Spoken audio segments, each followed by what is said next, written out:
being with us here today. Thank you very much for having me, Angela. Tell us about your radio show. I have a radio show that airs on terrestrial markets in the U.S., which means AM talk radio stations during market hours. We feature potentially undervalued public companies looking for, some interest in their companies, and we have a listening base of retail investors and fund managers across the U.S. and also globally on the web through podcasts that we do every week. And do you look mostly at mining companies, or is it diversified? Primarily mining and resource companies with a little bit of biotech thrown in. What do you like in the mining space? Energy metals are interesting right now, lithium, cobalt, graphite. I like really undervalued early stage gold companies and silver companies that have great management, wonderful resource and money in the bank and have proven successes in the past. That's how you make money. Get in early and hope for that 5 or 10 banger. It's not always going to happen. Chances are it won't, but if it does, that's great. And if you have about 10 to 12 to 15 companies in your portfolio, 1 or 2 of them will do very, very well. Hopefully more. So Ellis, what do you think about gold? Well, I think gold is actually priced where it should be in the market as far as the physical metal is concerned. And I don't believe at this time it's story-driven, where it's been story-driven for the past 15 years. We don't have Greece leaving the EU. Brexit is done, although it hasn't really started yet. Geopolitical uncertainty is sort of numb, so I don't think it really has an effect on the price of gold right now.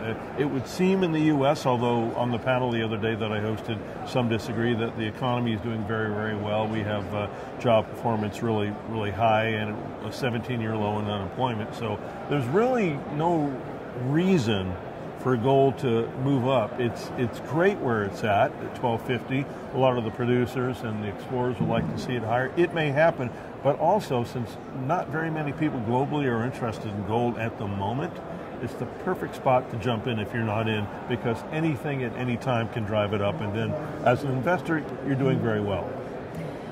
That's right, because you were talking about undervalued gold stocks earlier.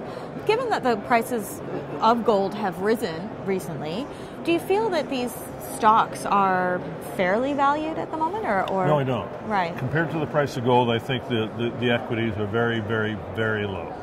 We have many Canadian stocks, for instance, that are in the 10 to 20 to 30 to 40 cent price range. That's ridiculous. It's really ridiculous when we have the price of gold nearing $1,300 an ounce.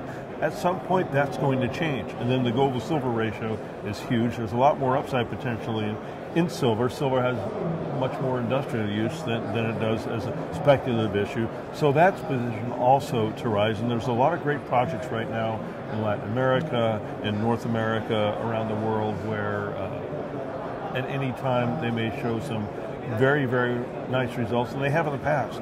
What about any lessons that you've learned from your investing career? Hold no loyalty to any company whatsoever.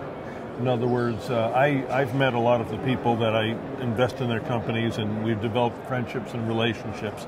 But if the company's not performing, if the stock's not performing, and you're losing, let's say, more than 10%, it's not always good to sell low.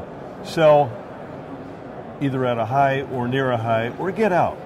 And I've learned that the hard way. You just hold on and hold on and hold on, because this individual suggests that you might invest or you've invested.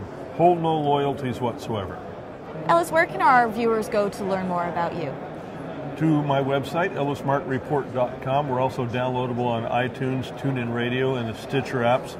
You can find us on the Voice America Business Channel, which is online as well, and in various terrestrial markets in the U.S. You can hear us on the radio. Wonderful. Thank you so much for being with us here today. Well, thanks for having me, Angela. Appreciate it.